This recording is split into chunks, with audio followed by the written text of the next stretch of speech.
acerca justamente da origem e o propósito da família. Eu queria que você abrisse a sua Bíblia em Gênesis, capítulo 1, verso, a partir do 27. À medida que você for encontrando, ou até antes, você, em reverência à palavra, você pode se levantar, tá bom?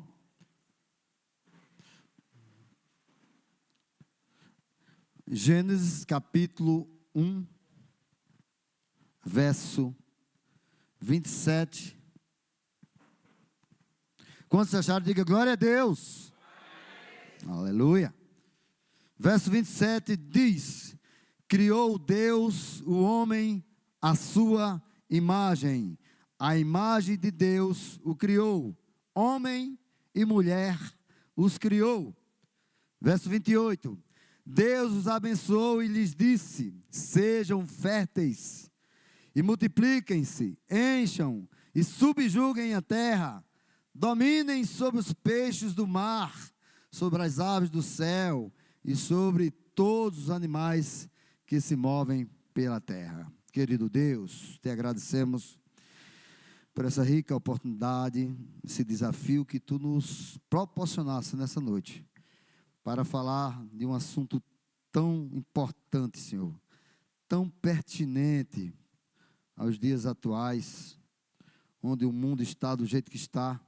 Eu te peço em nome de Jesus, que tu venhas, pela tua misericórdia e graça, me ajudar a transmitir aquilo que tu colocasse no meu coração, e que nós saiamos daqui mais edificados, mais crentes, mais cristãos, como entramos em nome para a glória de Jesus e para a nossa alegria. Amém? Podem sentar.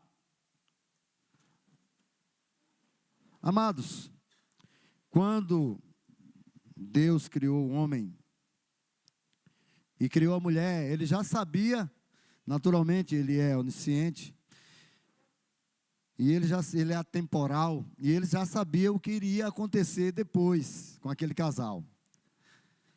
Ele sabia também como estaria o mundo hoje. A palavra do Senhor diz que o mundo jaz no maligno, e a palavra do Senhor também diz que nos últimos dias a iniquidade iria se multiplicar como tem se multiplicado. Não é isso? Deus já sabia disso. Mas Ele criou o homem e a mulher. E quando você vai olhar o livro de Gênesis, você vai ver que a origem da família aconteceu justamente lá no Éden. Deus, depois de trazer à existência tudo aquilo que há na terra hoje, no sexto dia Ele criou o homem.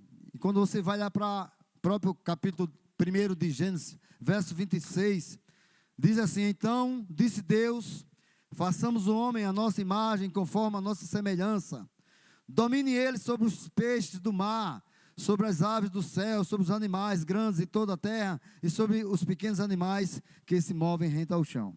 Quando Deus disse assim, amados, domine ele sobre os peixes do mar, e saiu dizendo aquilo que o homem iria dominar. Ele não falou que o homem iria dominar sobre o outro homem. Na verdade, Deus é um Deus de paz, e Ele quer que os homens vivam em paz. Mas infelizmente, como vocês veem, a guerra aí está por todo mundo, né?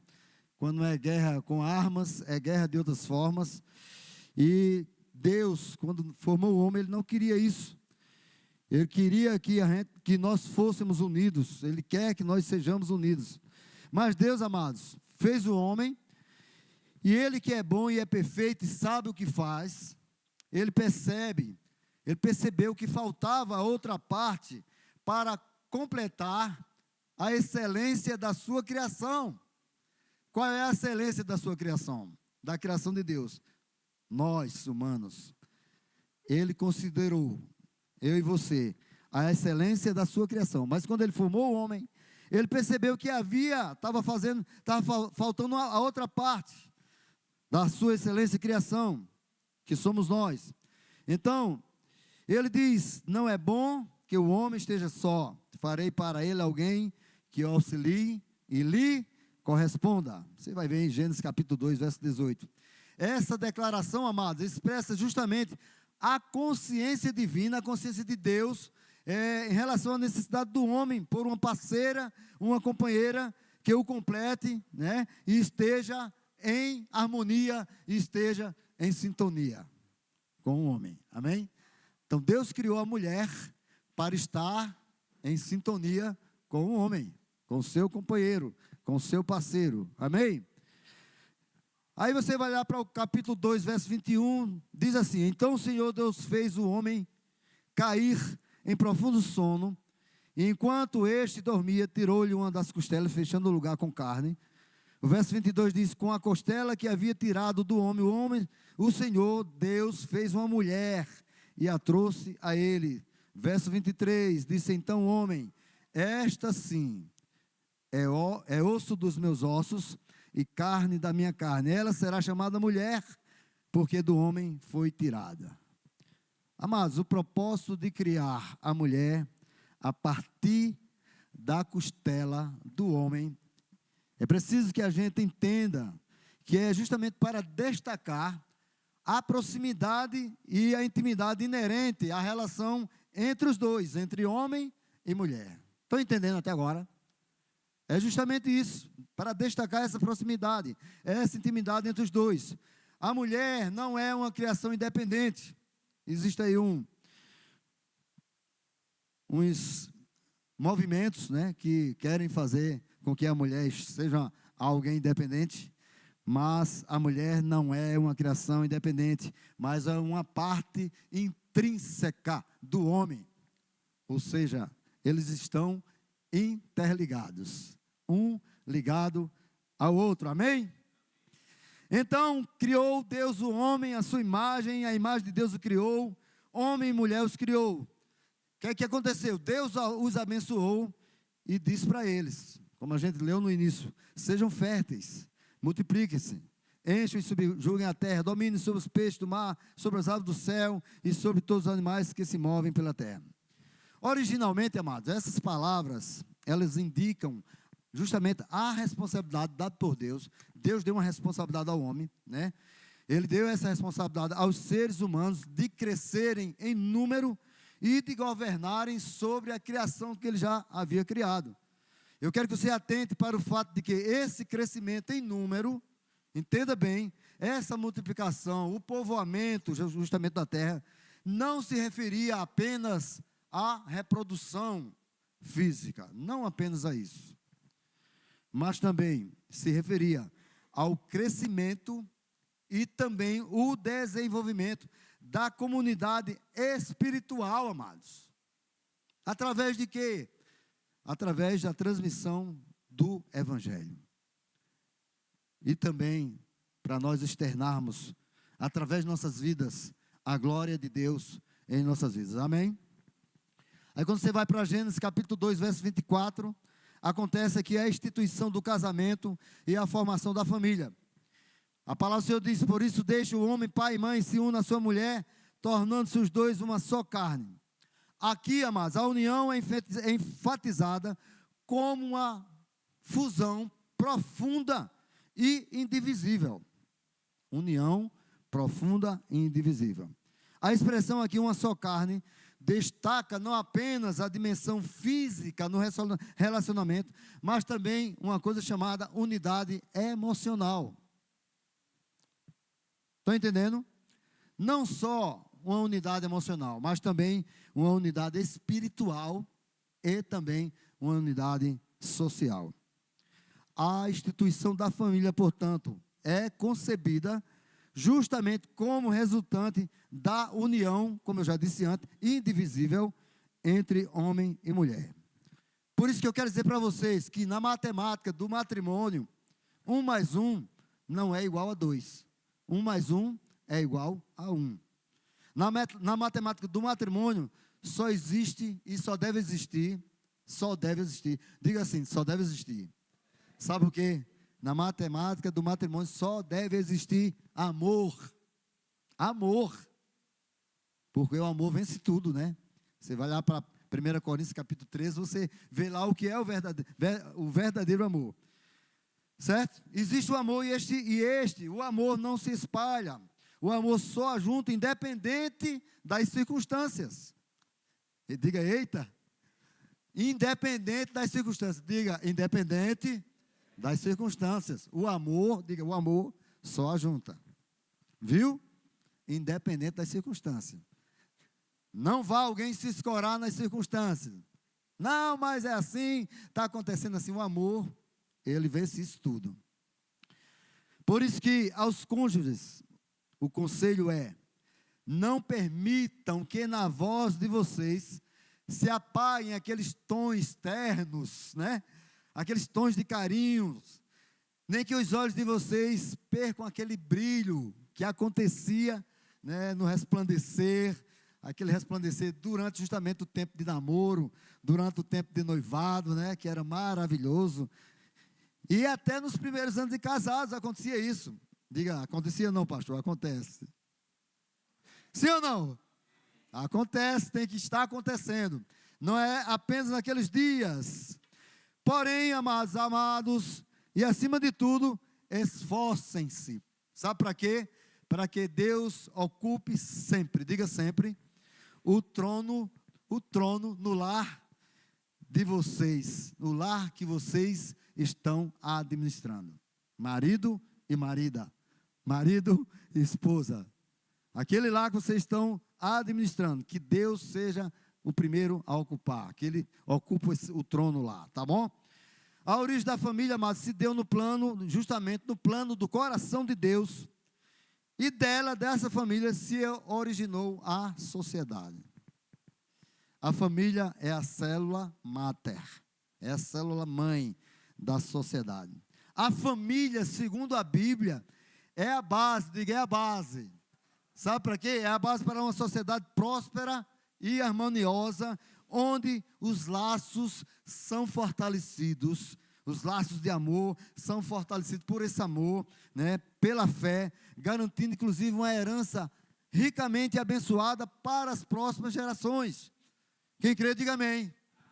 Amém. Uma família equilibrada, o que é que ela vai proporcionar? Ela funciona justamente como uma eficaz transmissora dos valores morais, uma família equilibrada, tá? A família equilibrada, ela vai funcionar como eficaz transmissora dos valores morais, valores éticos, cívicos ou civis e espirituais. Para uma família transmitir o equilíbrio, primeiro esta família, nela tem que haver o equilíbrio, amém? Naturalmente, ela não pode transmitir equilíbrio se não houver um equilíbrio nela. Sendo que, creia nisso, o alicerce de uma família equilibrada está exclusivamente, diga exclusivamente, sabe em quê? No conhecimento e na prática da palavra de Deus. Eita, olha só. O alicerce de uma família equilibrada está exclusivamente no conhecimento e na prática. Você já viu alguém praticar sem conhecer? Não, né? Para praticar, né, pastor Hamilton? Para praticar tem que conhecer.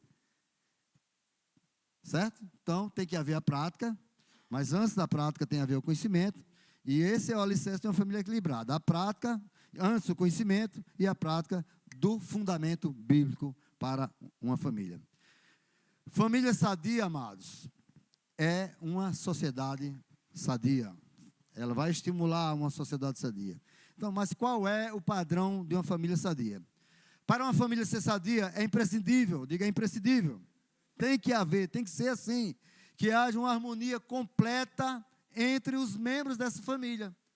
Para que a família seja sadia, tem que haver uma harmonia completa entre os membros dessa família. Ou seja, tem que haver uma harmonia completa entre marido, mulher e filhos, e vice-versa. Tem que haver harmonia completa.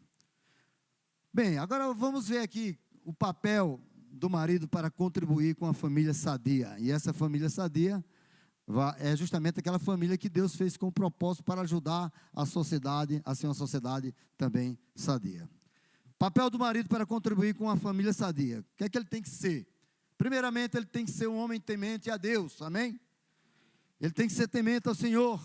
ele tem que amar a sua esposa, assim como Cristo amou a sua igreja. E além disso, eu quero ver agora a fé dos homens, além de amar, né? E só se prova, eu costumo dizer lá na igreja, a gente só prova que a gente ama com atitudes de quem ama, né? Não adianta dizer, eu amo só da boca para fora, e quando vai para a atitude é diferente. Então, amados, ele tem que amar a esposa, assim como Cristo amou a sua igreja, e se necessário for, até morrer por ela. Está vendo, pastor Milton? O senhor é capaz de morrer por ela?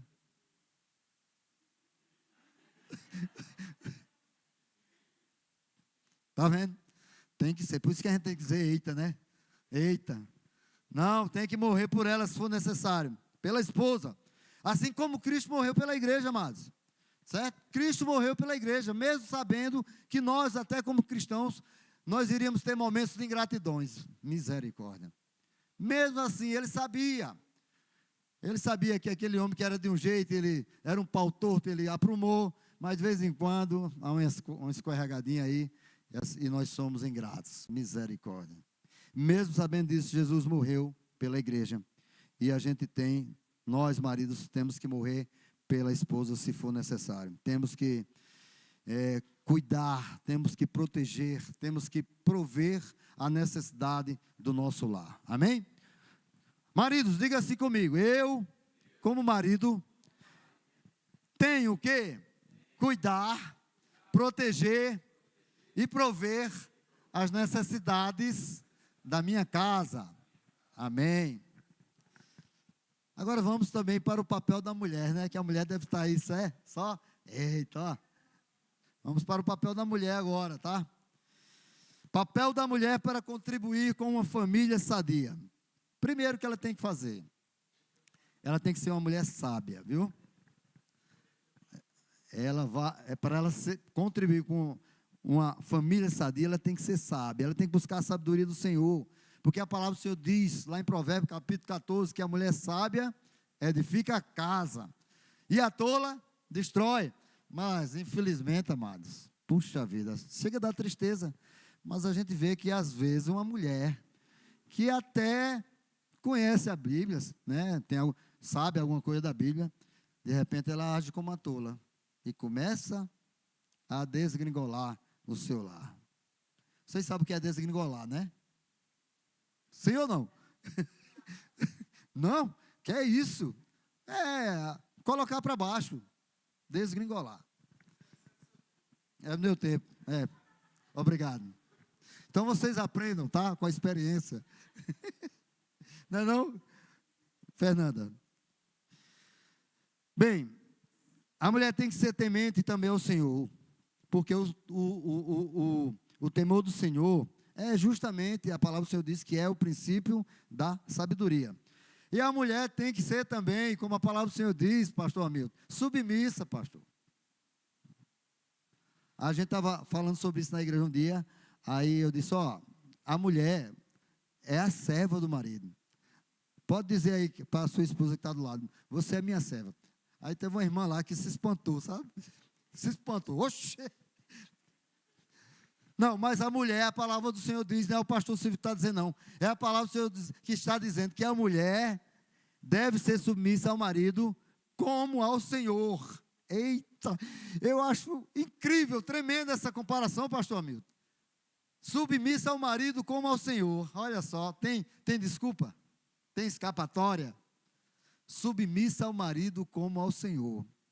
Então a mulher não pode dizer assim, eu sou submissa ao meu Senhor, se ela não for submissa ao marido. Tem que ser submissa ao marido como ao Senhor, pois o marido é o cabeça da casa, como também Cristo é o cabeça da igreja, que é o seu corpo, do qual ele é o Salvador. Assim como a igreja está sujeita a Cristo, também as mulheres estejam sujeitas em tudo aos seus maridos. Mulheres, vocês já ouviram alguma vez esse versículo aqui na igreja? Eita, as mulheres ficaram caladas, pastor. Sim, é maravilhoso, né, esse versículo? Sim ou não? Vocês amam esse versículo? Sim, vocês têm que amar, porque a palavra do Senhor está comparando a submissão ao marido e ao Senhor.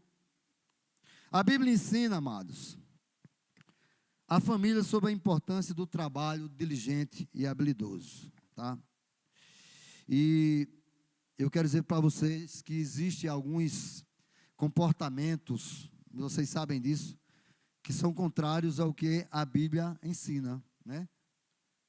Que comportamentos são esses? A gente acabou de ler a palavra do Senhor dizendo que o marido ame a esposa seja submissa.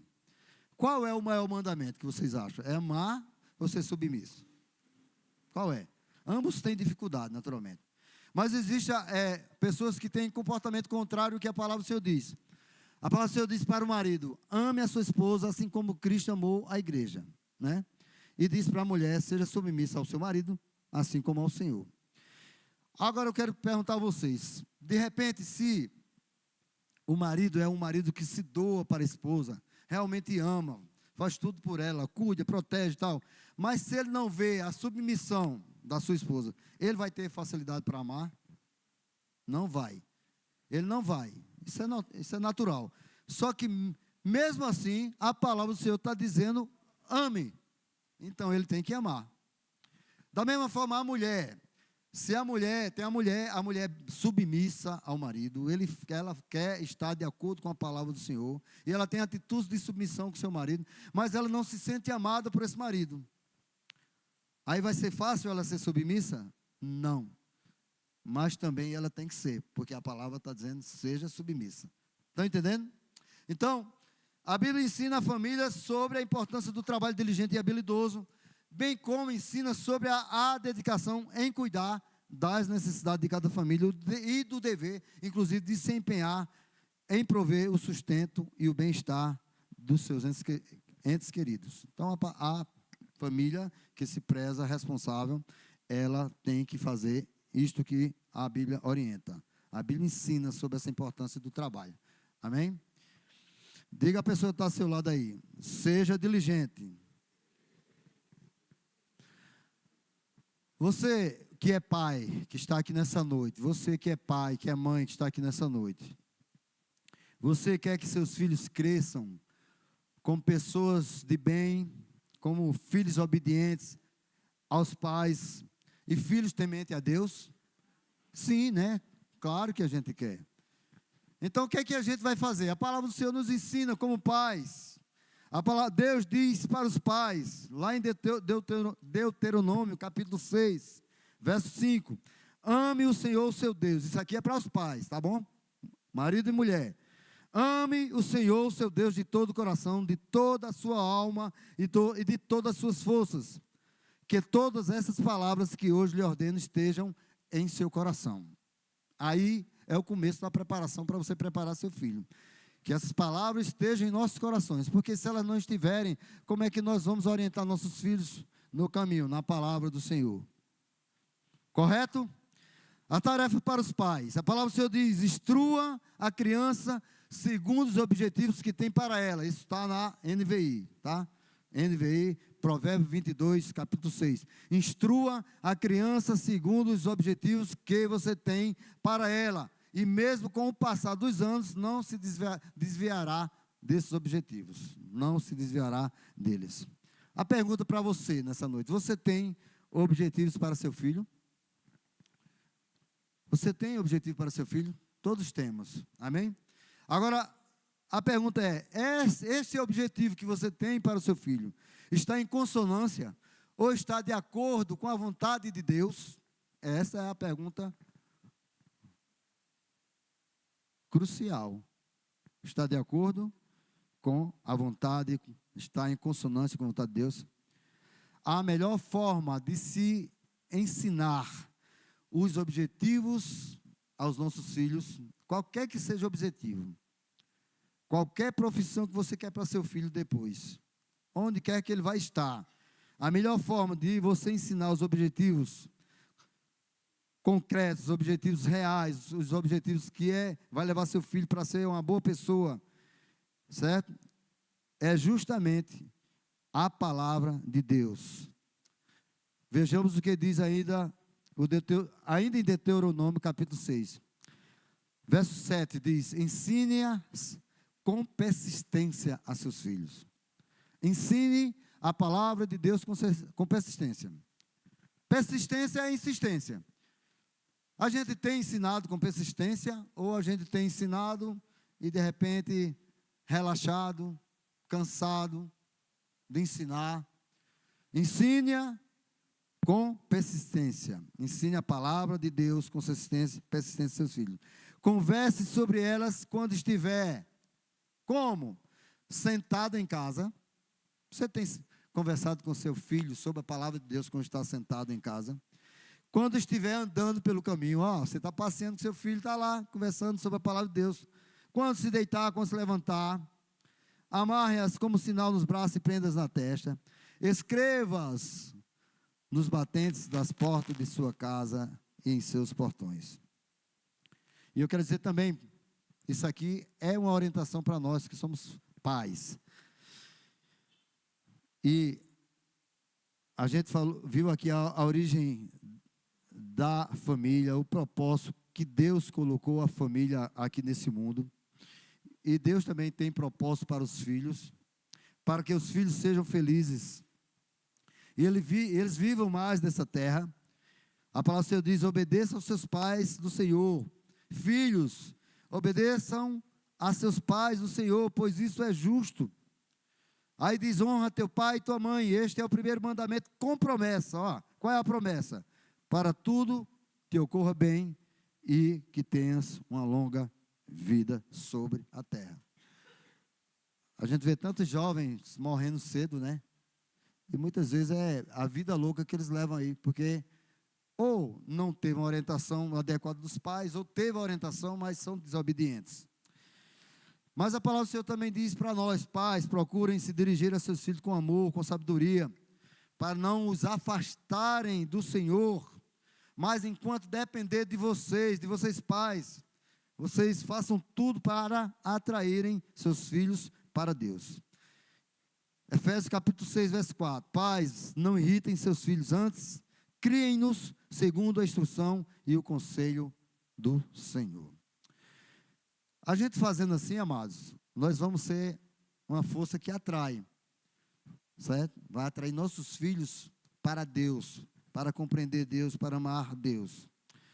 E eu quero, amados, nessa noite concluir refletindo as palavras de um grande escritor brasileiro, muito conhecido nosso, é o Rui Barbosa. Quero aqui refletir as palavras dele, se referindo, aqui ele se refere à família como a célula máter da sociedade, a célula mãe, quando ele disse o seguinte: a família é de fato a primeira sociedade da qual se faz parte. Nela, na família, vivemos a maior parte da nossa existência, é ou não? Principalmente quando a gente tem um lar maravilhoso, né? Infelizmente, tem algumas pessoas que vivem num lar tão desequilibrado, tão cheio de perturbação, que às vezes sai para trabalhar e não tem vontade de voltar para casa. Diga misericórdia. Mas quando você vive num lar equilibrado, você vai passar a maior parte do tempo nesse lar, certo? Sendo, inclusive, a família é a única que possui laços indissolvíveis, que não se dissolvem, tornando-se assim a mais importante da sociedade. Diante disso, se uma família for destruída, a sociedade se desfará automaticamente. E é isso que está acontecendo aí no mundo, não é? Sim ou não? Existem tantas ideias que vão contra a palavra do Senhor, estão destruindo as famílias. Sabemos que a família é o centro do equilíbrio de tudo. É o símbolo do equilíbrio, a família. Portanto, o conselho para nós, nessa noite aqui, que somos pais, que somos família, que seja pai, que seja filho, né? Pai, mãe, filho, ame a sua família. Para os pais, ame a sua família, oriente a sua família para o caminho do caráter, para o caminho da segurança, através da palavra de Deus, que é a melhor bússola que existe, certo? E também além de você fazer isso, também seja instruído pela palavra do Senhor, para que os membros da sua família vejam uns nos outros pessoas de Deus. Os membros da sua família vão ver uns nos outros pessoas de Deus, se nós estivermos sendo instruídos através da palavra de Deus, né? Nós vamos ver um no outro. Olha só, que maravilha eu ver no membro da minha família uma pessoa de Deus, uma pessoa com caráter de Cristo. Porque a verdadeira educação, quer seja ela boa ou não, vem geralmente do exemplo que nós tomamos desde crianças, desde pequeno. Enfim, amados, Deus criou a família com um propósito. O grande propósito que Deus criou a família, além de ser exemplo para a sociedade aí fora, é ser amado por essa família. A sua família é uma família que tem a demonstração, tem as atitudes que ama a Deus. Deus quer isso da sua família. Ele criou a sua família com o propósito de ser amado por ela. Ele criou a sua família com o propósito de ser servido pela sua família. Deus criou a sua família, a nossa família, com o propósito de ser adorado por essa família, amém? E que ela seja a sua família, que ela seja uma força centrípeta, ou seja, aquela força que vai atrair pessoas de outras famílias para Deus, amém? Então diga assim, que a minha família